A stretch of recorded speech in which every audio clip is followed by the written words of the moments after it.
꼴찌에게 보내는 갈채. 신나는 일 좀 있었으면. 가끔 별난 충동을 느낄 때가 있다. 목청껏 소리를 지르고 손뼉을 치고 싶은 충동 같은 건 말이다. 마음속 깊숙이 잠재한 환호의 갈망 같은 게 이런 충동을 느끼게 하는지도 모르겠다. 그러나 요샌 좀처럼 이런 갈망을 풀 기회가 없다. 환호가 아니라도 좋으니 속이 후련하게 박장대소라도 할 기회나마 거의 없다. 의례적인 미소 아니면 조소, 냉소, 고소가 고작이다. 이러다가 얼굴 모양까지 얄궂게 일그러질 것 같아 겁이 난다. 환호하고픈 갈망을 가장 속 시원히 풀 수 있는 기회는 뭐니 해도 잘 싸우는 운동 경기를 볼 때가 아닌가 싶다. 특히 국제 경기에서 우리 편이 이기는 걸 텔레비전을 통해서나마 볼 때면 그렇게 신이 날 수가 없다.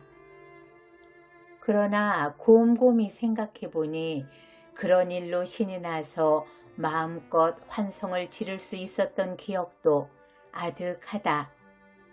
아마 박신자 선수가 한창 스타 플레이였을 적 여자 농구를 볼 때면 그렇게 신이 났고 그렇게 즐거웠고 다 보고 나선 그렇게 속이 후련했던 것 같다.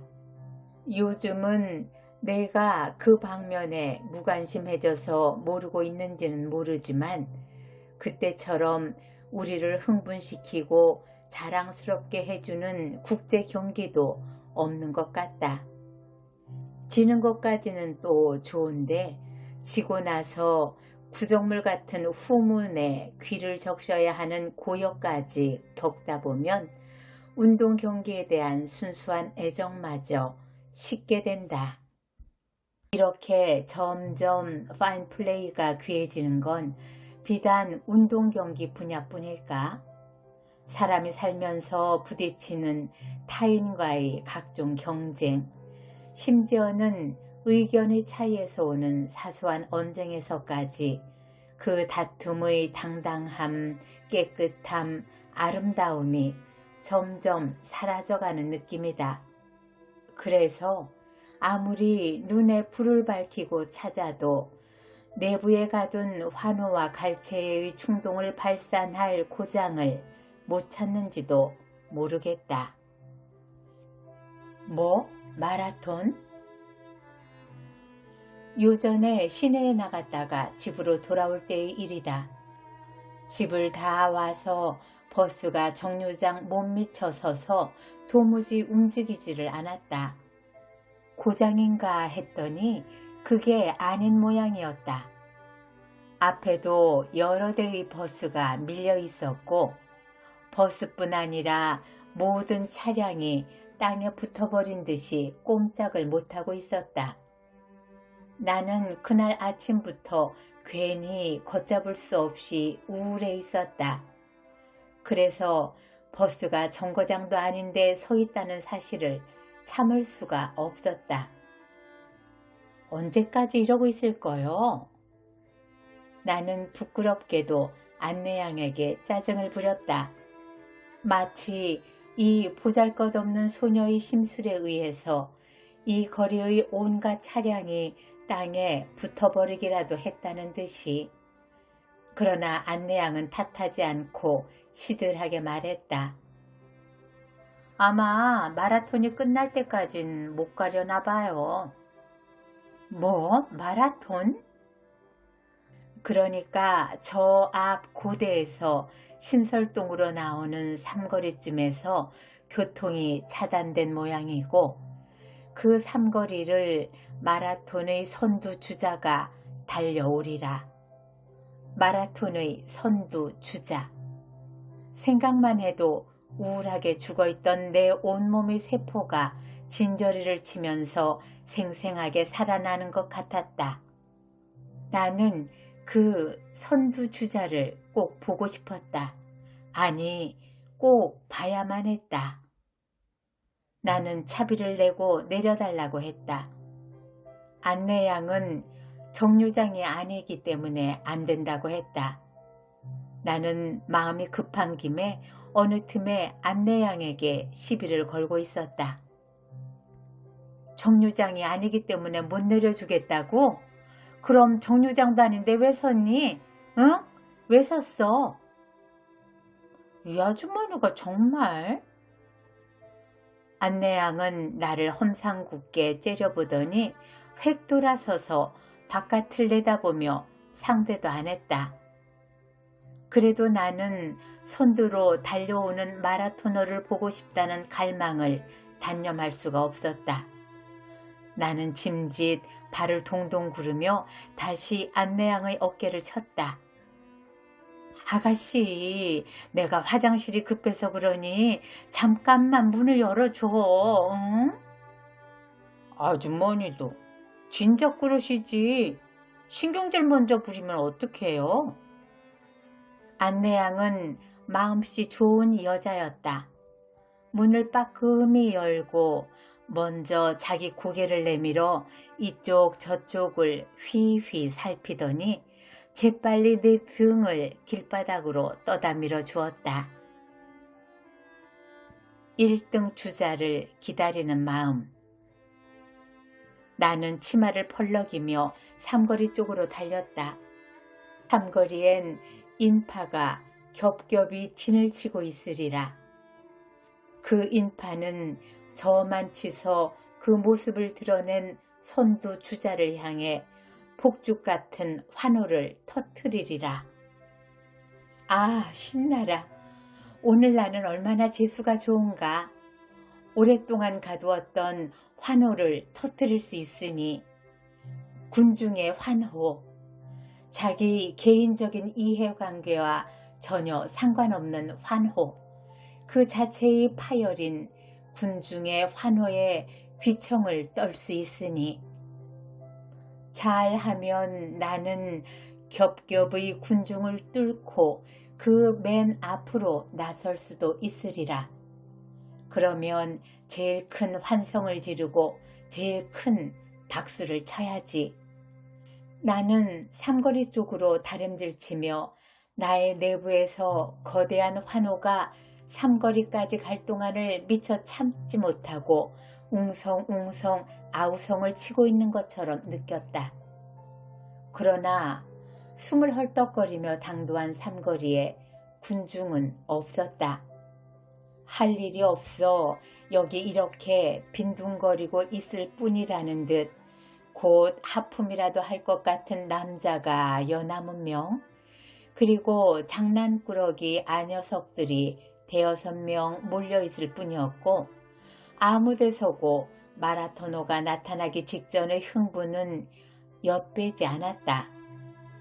그러나 여전히 호루라기를 입에 문 순경은 차량의 통행을 금하고 있었다. 세 갈래 길에서 밀리고 밀린 채 기다리다 지친 차량들이 짜증스러운 듯이 부릉부릉 이상한 소리를 내며 바퀴를 조금씩 들먹이는 게 곧 삼거리의 중심을 향해 맹렬히 돌진할 것처럼 보이고, 그럴 때마다 순경은 날카롭게 호루라기를 불어댔다. 그때 나는 내가 전혀 예기치 않던 방향에서 쏟아지는 환호 소리를 들었다. 그것은 내 뒤쪽 조그만 라디오방 스피커에서 나는 환호 소리였다.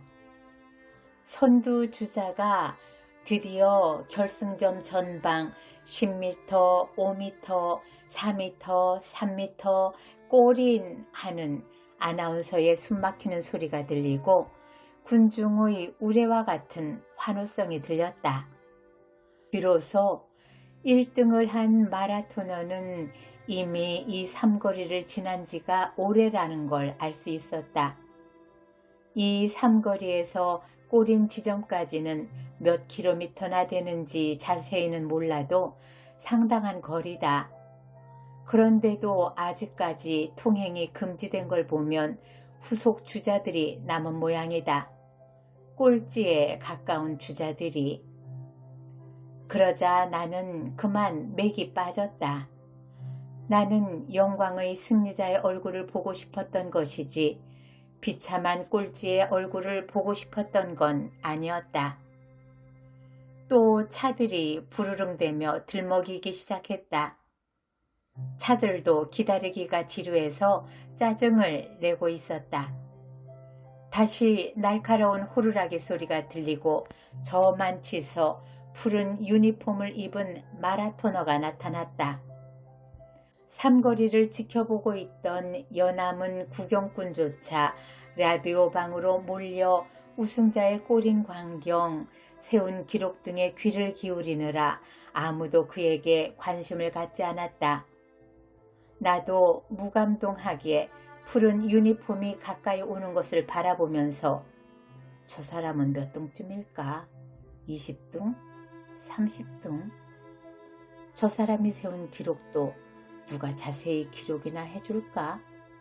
대강 이런 생각을 했다. 그리고 그 20등 아니 30등의 선수가 조금쯤 우습고 조금쯤 불쌍하다고 생각했다. 푸른 마라토너는 점점 더 나와 가까워졌다. 드디어 나는 그의 표정을 볼 수 있었다. 꼴찌 주자의 위대성.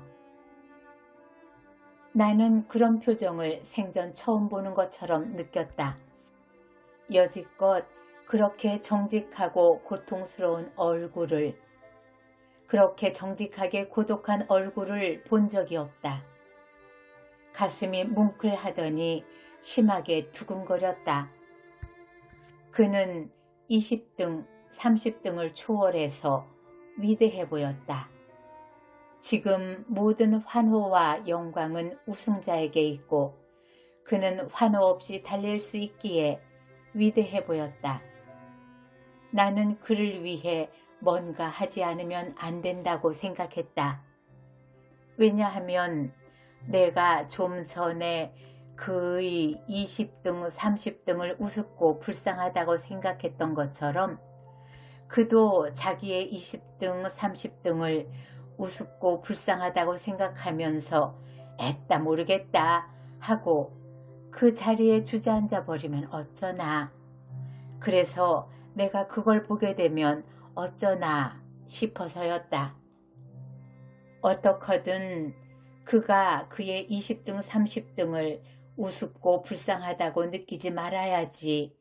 느끼기만 하면 그는 당장 주저앉게 돼 있었다. 그는 지금 그가 괴롭고 고독하지만 위대하다는 걸 알아야 했다. 나는 용감하게 인도에서 차도로 뛰어내리며 그를 향해 열렬한 박수를 보내며 환성을 질렀다. 나는 그가 주저앉는 걸 보면 안 되었다. 나는 그가 주저앉는 걸 봄으로써 내가 주저앉고 말 듯한 어떤 미신적인 연대감마저 느끼며 실로 열렬하고도 우렁찬 환영을 했다. 내 고독한 환호에 딴 사람들도 합세를 해주었다. 푸른 마라토너 뒤에도 또 그 뒤에도 주자는 잇따랐다. 꼴찌 주자까지를 그렇게 열렬하게 성원하고 나니 손바닥이 붉게 부풀어 올라 있었다. 그러나 뜻밖의 장소에서 환호하고픈 오랜 갈망을 마음껏 풀 수 있었던 내 몸은 날듯이 가벼웠다. 그 전까지만 해도 나는 마라톤이란 매력 없는 우직한 스포츠라고밖에 생각 안 했었다. 그러나 앞으로는 그것을 좀 더 좋아하게 될 것 같다. 그것은 조금도 속임수가 용납 안 되는 정직한 운동이기 때문에 또 끝까지 달려서 골이 난 꼴찌 주자도 좋아하게 될 것 같다. 그 무서운 고통과 고독을 이긴 의지력 때문에. 나는 아직 그 무서운 고통과 고독의 참뜻을 알고 있지 못하다. 왜 그들이 그들의 체력으로 할 수 있는 하고 많은 일들 중에서 그 일을 택했을까 의아스럽기까지 하다. 그러나 그날 내가 20등, 30등에서 꼴찌 주자에게까지 보낸 열심스러운 박수갈채는 몇 년 전 박신자 선수한테 보낸 환호만큼이나 신나는 것이었고, 더 깊이 감동스러운 것이었고, 더 육친애적인 것이었고, 전혀 새로운 희열을 동반한 것이었다.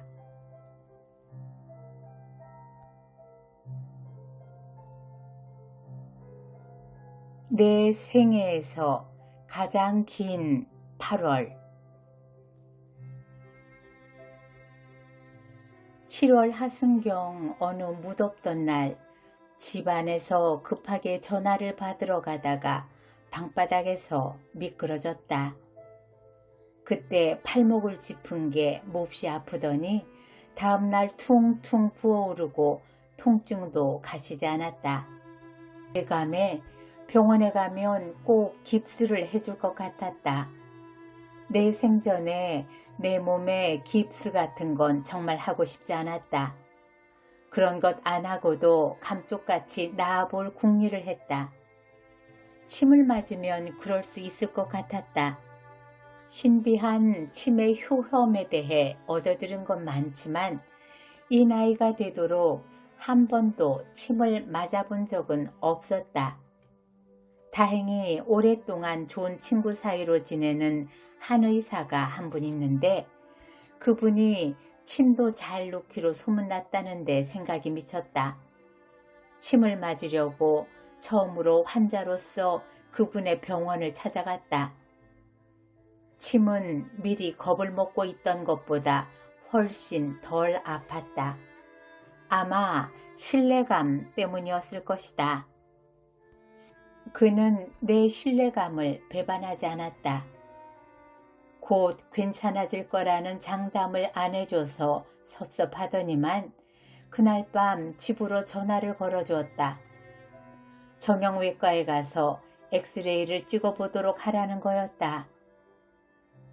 그가 시키는 대로 했더니 아니나 다를까 팔목이 골절됐다고 했다. 병원에 갈 때는 깁스를 할 각오를 하고 간 거였지만 부러진 데는 팔목인데 어깨 밑에서 손바닥까지 그렇게 어마어마한 깁스를 해줄 줄은 몰랐다. 하필 오른손이었다. 오른팔을 못쓰게 되어 가장 아쉬운 것은 밥 먹기였다. 나는 숟가락질처럼 쉬운 건 없는 줄 알고 있었다. 2살만 돼도 할 수 있으니까. 그러나 그건 내 생각이지 내 왼손의 생각은 그게 아닌 듯 했다. 생기긴 오른손하고 똑같이 생겼는데 능력은 영 그게 아니었다. 뭐 하나 제대로 할 줄 아는 게 없었다. 왼손을 숟가락질 할 수 있을 때까지 훈련시키는데 열흘이나 걸렸다. 오른손이 힘 안 들이고 저절로 하던 걸 왼손은 어찌나 억지로 어렵게 하는지 밥 한 공기 먹고 나면 어깨까지 결릴 뿐 아니라 정신적인 중노동이라도 하고 난 후처럼 뇌에 심한 피로감이 왔다. 왼손이 그렇게 어렵게라도 시키는 대로 하긴 하는 걸 보면 어려서부터 길들였더라면 좀 더 잘할 수 있었겠다 싶어 슬며시 후회하는 마음도 생겼다. 이렇게 왼손을 내가 아닌 남처럼 낯설게 느끼는 건 말을 잘 안 들을 때보다도 야가 빠지게 굴 때였다. 식구들이나 친구들하고 식사를 할 때는 젓가락질까지도 곧잘 하던 왼손이 혼자 할 때는 밥만 겨우 숟가락으로 떠먹고 김치고 나물이고 생선이고 마구 손가락으로 집어다 먹어대는 것이었다. 나도 모르게 어느 틈에 하는 짓이니 남의 일처럼 낯설게 여겨질 수밖에 없었다. 왼손도 나를 낯설어 하고 있었다. 양손으로 하던 세수를 왼손 혼자서 하니까 내 얼굴이 내 얼굴 같지가 않았다. 나는 내 얼굴이 아주 작은 줄 알았다. 남들도 내 얼굴이 작다고 그랬고 거울로 보기에도 그랬다. 그러나 왼손이 느끼는 내 얼굴은 어디가 어딘지 모를 만큼 넓었다. 머리는 또 왜 그렇게 숱이 많고 길게 느껴지는지 양손으로 감을 때보다 몇 곱절의 시간과 공을 들였건만 거울을 보면 한두 군데는 꼭 허연 비누 거품이 남아 있었다. 그러니 목욕할 때 힘든 건 말해 무엇하겠는가. 복중에 할 짓이 아니었다. 시도 때도 없이 신경질이 나고 하는 일 없이 몸은 녹초가 되었다. 시간은 흐르지 않고 내 주위에 늪처럼 고여서 썩어가고 있는 것처럼 하루는 지루하고 무의미했다. 잘 때라도 편안했으면 좋으련만 잠자리에서는 깁스한 오른팔이 문제였다. 직선도 직각도 아닌 어중간한 각도로 고정시켜 놓은 깁스를 낮 동안은 배 위에 매달아 놓고 지냈다. 그게 가장 편했다. 그러나 잠자리에서 깁스한 팔을 배 위에 얹고 있으면 내 꼴이 영락없이 시멘트 기둥 밑에 깔린 꼴이 되었다. 실제로 옅은 잠만 들면 시멘트 기둥 밑에 깔려서 죽자구나 버둥대는 꿈을 꾸었다. 어찌어찌 힘들게 옆으로 누우면 시멘트 기둥을 끼고 자는 꼴이 되었다. 그건 섬뜩하고도 끔찍한 일이었다. 시멘트 기둥과의 피할 수 없는 동침은 잠자는 동안도 나를 비참하고 불행하게 했다. 이렇게 불편하게 지내는 내 꼴을 본 사람이 해준 위로의 공통점은 그래도 다리를 다친 것보다는 낫다는 소리였다. 나도 물론 그렇게 생각한다. 내 생전에 깁스는 안 하고 싶었던 것처럼 죽는 날까지 화장실은 내 힘으로 가고 싶은 게 간절한 소망이니까. 불행한 일을 당했을 때 더 불행한 경우를 가정하고 위로받는다는 것은 치사하지만 가장 효과적인 자위의 방법이다. 그러나 다리는 자유로웠음에도 불구하고 팔에 깁스를 하고 있는 동안 나는 거의 외출하지 않고 집에 틀어박혀서 지냈다. 내 꼴을 보이는 게 창피하기도 했지만 한쪽 팔이 자유스럽지 못하면 걸음도 정상적으로 걸을 수 없다는 걸 알았기 때문이다. 걷는데도 다리 말고 몸의 균형을 잡아주는 날개 같은 게 있어야 한다. 양팔의 적절한 운동이 그 날개의 역할을 해주어야 하는데 그게 안 되니 뒤뚱거리고 넘어질 것만 같았다. 무료하기 짝이 없는 시간을 보내면서도 성한 다리조차 제대로 활용하지 못하고 소외시킬 수밖에 없었다. 협동의 관계가 깨진 곳에 소외가 생긴다는 건 인체도 사회와 다름없다는 생각이 든다. 이제는 깁스한 지 한 달이 넘으니까 왼손만 가지고도 거의 못하는 게 없게 됐다. 숟가락질도 잘할 뿐 아니라 글씨도 잘 쓴다. 오른손으로 쓴 것보다 더 또박또박 알아보기 쉽게 쓴다. 컴퓨터 자판을 두드리는 건 속도만 더딜 뿐 글씨 쓰기보다 훨씬 힘도 덜 든다. 지금 같아서는 왼손 혼자서 뭐든지 다 할 것 같지만 오른손과 왼손이 서로 도와가면서 하던 일은 역시 안 된다.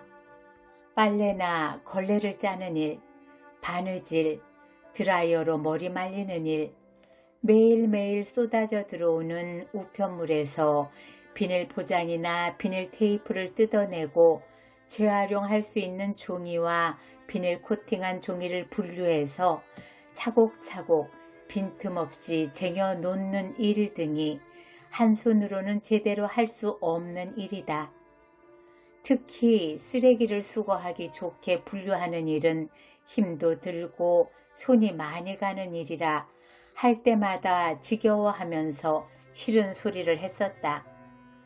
식구 중 누구도 내 마음에 들게 쓰레기를 분리할 수 있는 식구가 없어서 할 수 없이 내가 그 일을 하는 것이지 좋아서 하는 건 아니라고 생각했다. 그러나 지금 가장 하고 싶은 게 그 일이다. 어서 그 일이 하고 싶어 좀이 쑤신다. 그게 마치 내 평범한 일상을 빛낸 가장 보람있는 취미생활이었던 양. 아마 깁스하고 있는 동안이 더 오래 간다면 그것까지 하게 될지도 모른다. 처음엔 무용지물처럼 여겨지던 깁스한 팔이 왼손이 어설프게 무슨 일을 할 때마다 적절한 도움을 주고 있다는 걸 느낄 때 신기하다. 이 정도라도 적응을 할 수 있었던 것은 시도 때도 없이 치미는 짜증을 이겨낼 수 있었기 때문인데 그것도 나 혼자서 이겨낸 게 아니었다. 나는 매일같이 어떤 사람을 생각했다. 그의 웃는 얼굴, 일하는 모습, 씩씩한 행동, 그가 만든 옷, 그가 염색한 색깔, 그가 그린 그림을. 그는 장차 화가가 되기를 꿈꾸던 소녀 시절 불우의 사고로 오른팔을 잃었다. 그러나 그는 보통 여자들이 다 하는 결혼도 하고 아이도 낳아 잘 길렀을 뿐 아니라 화가도 되고 천연 염색가도 되고 한복을 획기적으로 개량한 디자이너도 되었다. 하나같이 손이 많이 가는 일만 골라서 하고도 독보적인 경지를 이루고 세속적인 성공도 했다. 그가 나를 도와줬다는 걸 그는 알까? 아마 모를 것이다.